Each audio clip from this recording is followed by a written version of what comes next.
My name is Marra. I am a partner with Kelley Kronenberg. I'm here on behalf of the Rising Leaders Committee of Kelley Kronenberg with Ashley Gantt, who is running for the Florida Bar Board of Governors Young Lawyers Division 11th Circuit Seat 2. Thank you for being here today. I'm going to get right into it. If you can just tell me your name, what firm you're with, and your area of practice. Good morning. My name is Ashley Gantt, and I am not with the firm right now. I recently resigned from Schutz and Bowen, and so I'm taking a little time off right now, and very grateful for that. And I previously practiced insurance defense. My experience includes insurance defense and criminal and family, and a little bit of immigration sprinkled in there.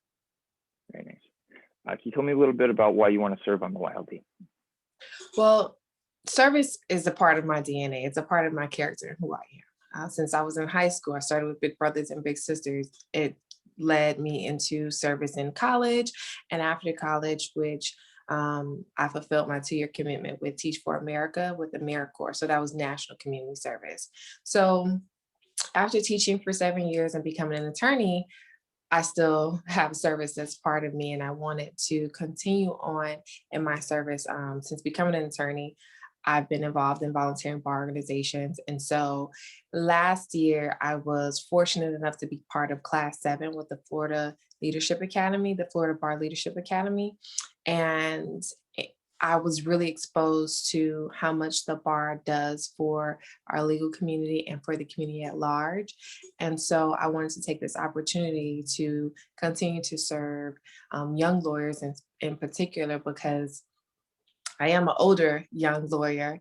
And so I understand that young lawyer encompasses people from all different backgrounds, experience, and I want to be able to provide advocacy for them within the Florida bar and within the community. So that's a little bit about why I am choosing to dedicate my time and service as, if elected as a governor. Thank you. And you definitely just touched upon a little bit, but can you tell us more about some of the organizations that you're involved in the legal community and maybe some of the projects that you worked on? Sure. Okay, so I began my my legal career as a member of the Gwinnett Cherry Black Women Lawyers Association and the TJ Reddick Bar Association, as well as the Broward County Bar Association. The two primary organizations that I've provided service with has been Gwen Cherry and TJ Reddick. So I'll start with Gwen Cherry. Right now I'm serving as a board member, and I've been a board member for the last 2 years. And prior to becoming a board member, I was a general member. As a board member, I produced an event called Dine and Dish, and that was pre-COVID. And so Dine and Dish basically is a small setting where attorneys and judges, different members, even community members can come together and talk about a specific topic or a specific route or course of your course of action in your perfection. I kind of muddle that up, but that particular Dine and Dish was about road to the bench or pathway to the bench. And we specifically talked about the appointment process. So we had Christina McKinnon, who was a 17th Circuit JNC member at that time. And we had Judge Fannenstock, who was appointed when she took the bench. And so we were able to have a small, intimate setting where we asked questions about the process and what it's like. And we had members who are interested in the appointment process, and they were able to get that one-on-one experience at Dine and Dish. And Gwinnett Cherry does that. That's one of their featured programs, and they have different programs throughout the year. And that particular program is one I had the hand in producing, and other programs I've supported as a board member. With the TJ Reddick Bar Association, I am currently the president. I served as a corresponding as well as the recording secretary. Then I became president-elect, and now I am president. And the programs, we do a lot.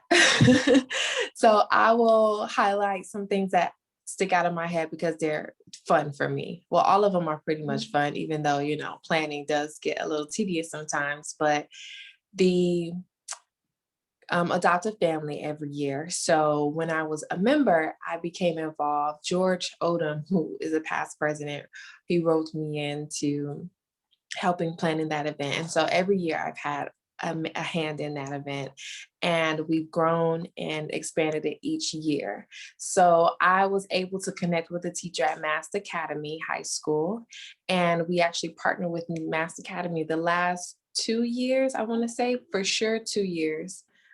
This past year, we were not able to partner with them due to COVID and the students not being in school normally and other different precautions according to the school board's regulations now that we're in a pandemic. But the prior 2 years, we collected over 300 toys and gifts and clothing, gift cards from Mass Academy and our members. And we were able to adopt multiple families and provide just a smile during the holidays for children who otherwise would maybe not have had the opportunity to just feel like Christmas came that year for them.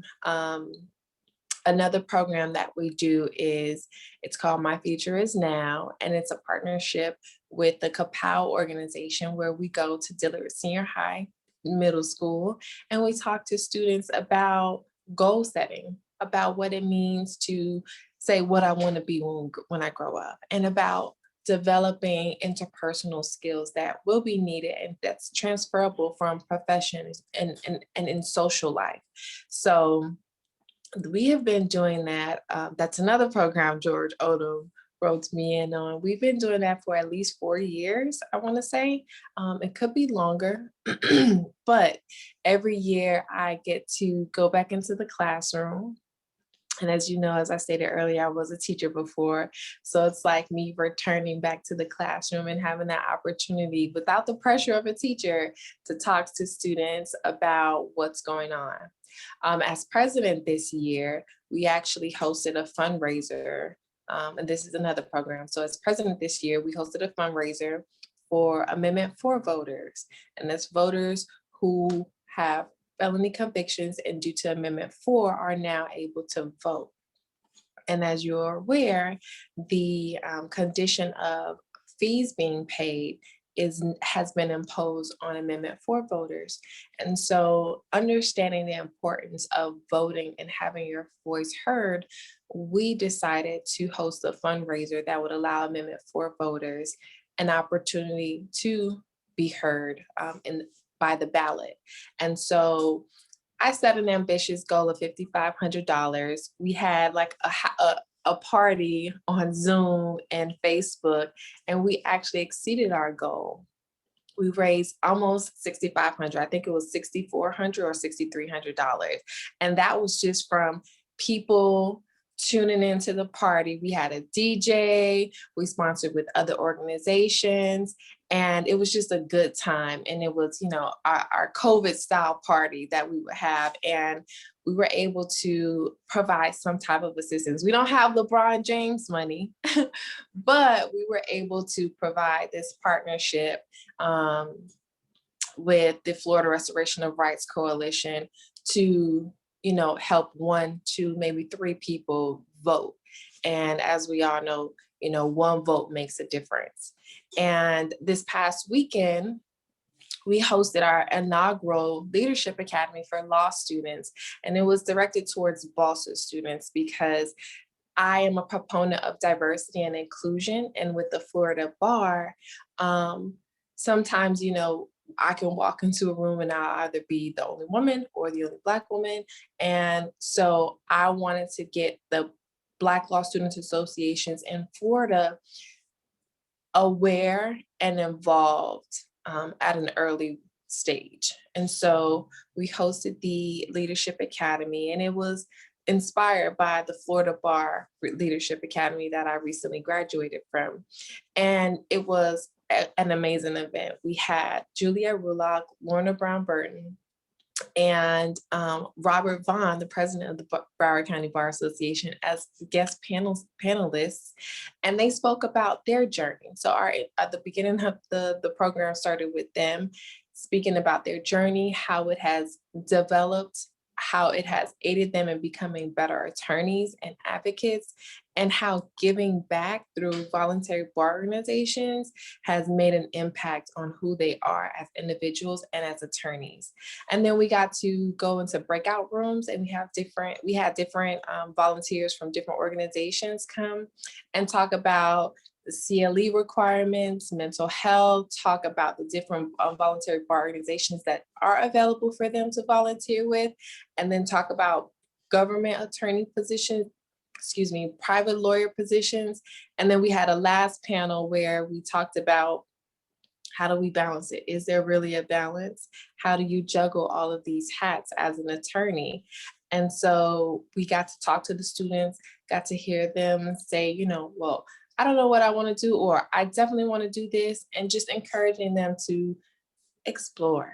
Like, we have a profession where we're fortunate enough to, if we don't like one area, we can learn another area because our skills are transferable. So we had an opportunity to impart some of our wisdom and get wisdom from more seasoned attorneys for us and for them in that event. And so that's one that I will definitely be involved in going forward, not as president, because I'll be done in June, but I'll definitely be involved in that. And so, we've done so many things pivoting during the transition of pre-COVID life to COVID life. So we've been virtual via Zoom, and there's just so many programs.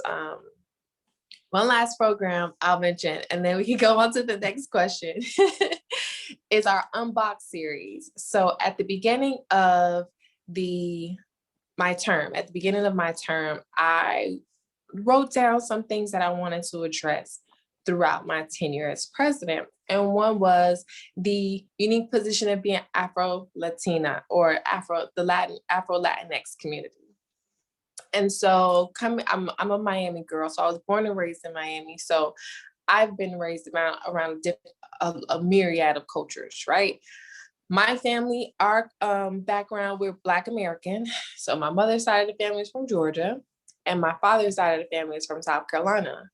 And so being down here in Miami, I was raised around Jamaicans, Bahamians, Haitians, Cubans, Venezuelans, everybody, like you name it. My stepdad growing up was from Belize. So I have had a rich experience with different cultures. And what I wanted to highlight as far as the African diaspora is, Blackness is just not Black American, or being from Jamaica, or like the English speaking countries, or, Haiti is a French speaking country, but they speak Creole, but it was colonized by the French. There are Afro-Latinos or Afro-Latinx community here. And so I wanted to highlight that experience and talk about, the duality. And so we partnered with the Broward County Hispanic Bar Association with Karina Rodriguez, and we have hosted 2 events so far. They've been wildly successful and informative. And I hope that, our organizations can continue partnering and talk about different things of that nature. So I'm going to stop now because I keep going, but I'm going to stop. That's all great. Thank you so much. Where do you see yourself in 10 years? 10 years. Oh, Marc. So 10 years, I'll be 45. In 10 years, I will be an accomplished author. I will have non-legal businesses. I have some things that I am currently working on right now. I'll have a successful podcast. I launched my podcast on April 14th, and I'm so excited. I will have run for office, and will have been serving as a public servant in that capacity. I'll be a mother, and I will uh, I'll have a pseudo-legal consulting company that I have this grand idea of doing. But those are my 10-year goals, I guess, or where I see Thank you. I myself. know that wasn't the easiest question. It's probably the hardest to ask today. So, do you have a mentor, or do you have any thoughts on mentorship for young attorneys? I have multiple mentors. So when I meet people and I fall in love with their energy and their experience teaches me, I usually attach myself. I'm like, listen, you're stuck with me. I hope you know this. So that's been successful thus far. But I think my mom raised me to understand that there's this concept in the Bible. It's like older women are supposed to teach younger women. And so I wholeheartedly believe in mentorship. And that's been my method of operation since I was a teenager. Like I said, I started with service in high school. It was big brothers and big sisters. I got me a big sister from Myrtle Grove Elementary. And so I will walk from high school, from Carroll City to Myrtle Grove Elementary at least once a week and go tutor her. And so I wholeheartedly believe in mentorship because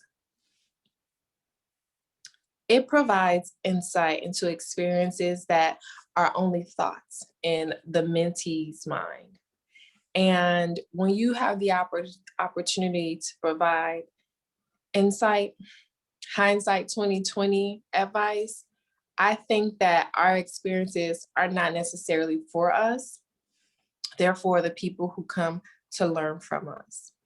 And this is why I wanted to do the Leadership Academy for law students. Like, here is what I had to go through. Here is what I learned. These are the things that you can bypass. Here's how you can be more prepared, because we always want the next generation coming up to be a lot better, right? I'm not a mother yet, but parents always say they want better for their kids. And I think that is a part of the mentorship stream, right? We want to impart on the next generation wisdom, knowledge, understanding, caring, love, vulnerability, safety, so that they can go forth and be better and create a better world for themselves and future generations. So I think mentorship is extremely important. I have a lot of mentors, and one like assigned mentor I don't necessarily have, but I draw from women who are in voluntary bar organizations or Florida bar leadership that I can call on and ask any type of question, whether it's personal, professional. I also think that mentors aren't necessarily older than you. I think that your peers can also mentor you in things that you need help with. So I 1000% support the idea, the concept, the act of mentoring one another. Thank you. And my wife and I are both first generation attorneys, so I can certainly appreciate that perspective of kind of coming in blind to an extent and trying to pass on that knowledge to the next generation. Yes, that's my story as well, Marc. Yeah. So yeah. How important is it for young attorneys to focus on mental health, and what do you do to stay healthy? Excuse me. Mental health is paramount to being a whole person.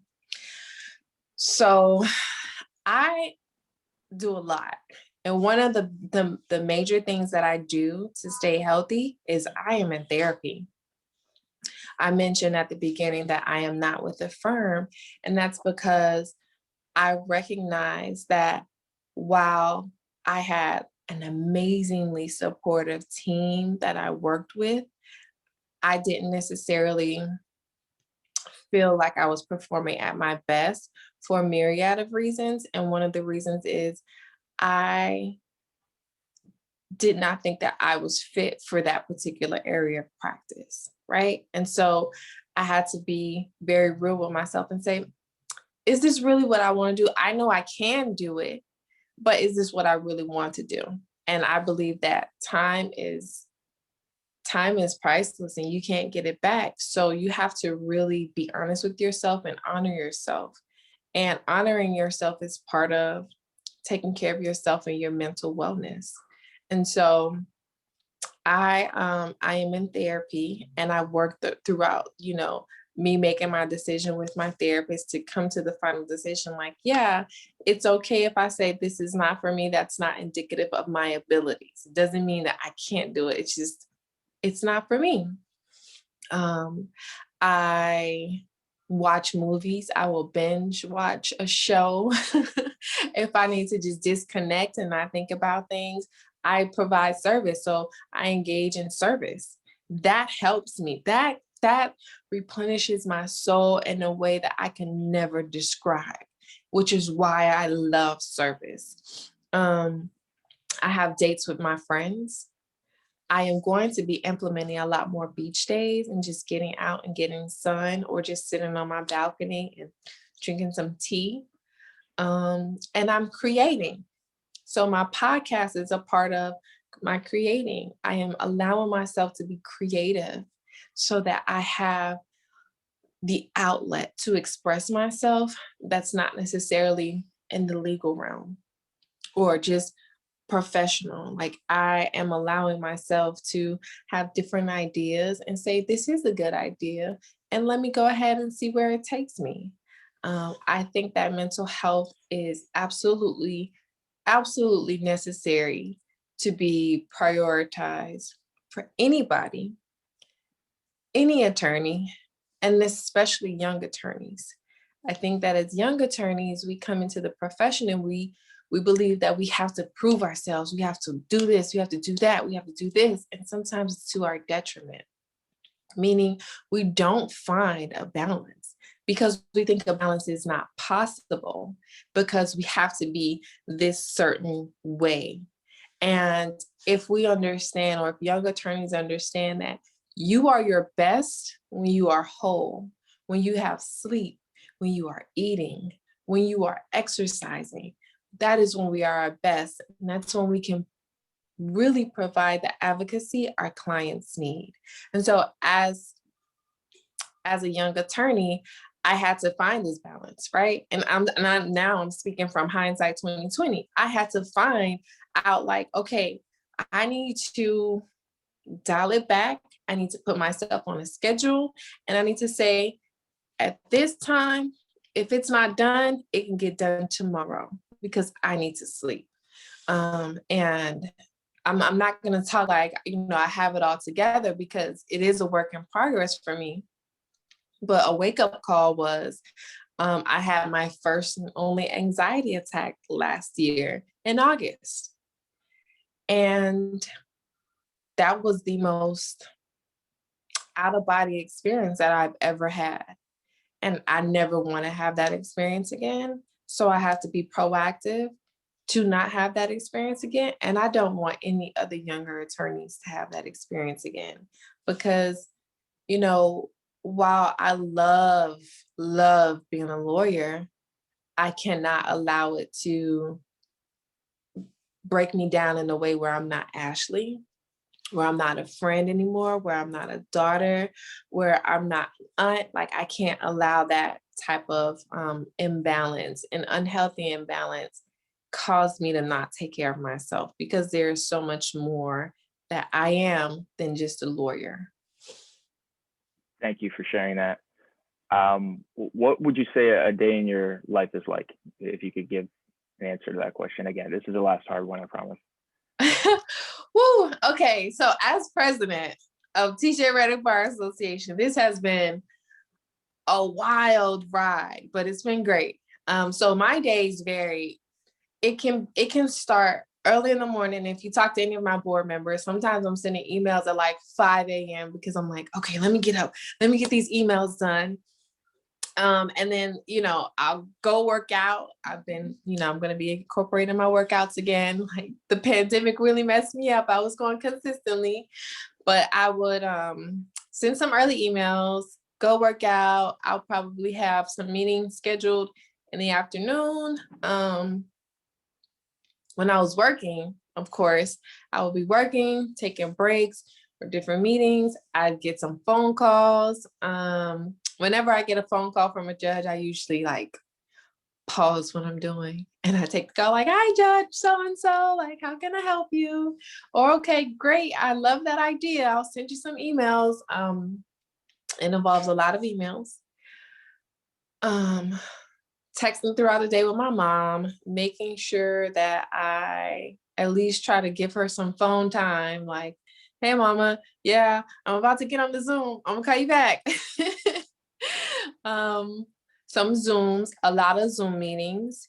And at night, and some FaceTime calls with my girlfriends. We have a group chat, and we usually do FaceTime calls throughout the day, or my best friend talking to her, or my goddaughter.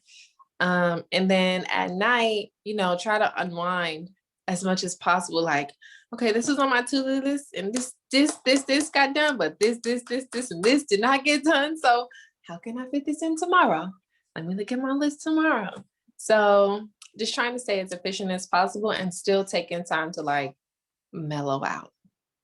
And, if I need to just detach, leave my phone in the bathroom, sit on the couch and snack on some popcorn or something and watch a show, I'll do that. So my days are usually really busy. I'm incorporating a lot more lunch times with friends now that, things seem like they're calming down with the pandemic. But yeah, that's usually how my day goes. It's a lot of meetings, a lot of emails and phone calls. Very nice. Thank you. Is there anything else you care to share about your platform? I think it's important to bridge the gap between generations. And that goes to the point of mentorship.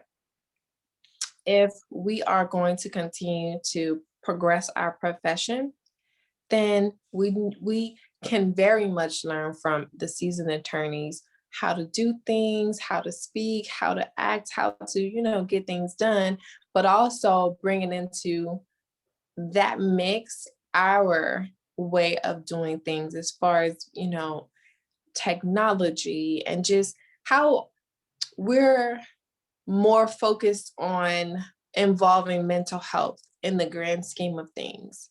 So allowing that to be embedded in how we progress our profession. And so I 1000% think that we need to continue to lean in and learn from our seasoned attorneys because they have a wealth of knowledge. And we also need to bring in new things that we believe in and bring in the next generation because they have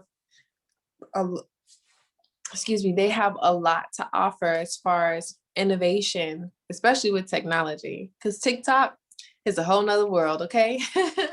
But, I think that bridging the gap is very important because essentially we're still all one community. And that's what I hope to do if elected as governor. Thank you very much. Again, Ashley Gantt, this is the Florida Bar Young Lawyers Division, Circuit 11, Seat 2. Appreciate your time. Best of luck with this and all of your future endeavors. Thank you, Marc. It was great talking to you.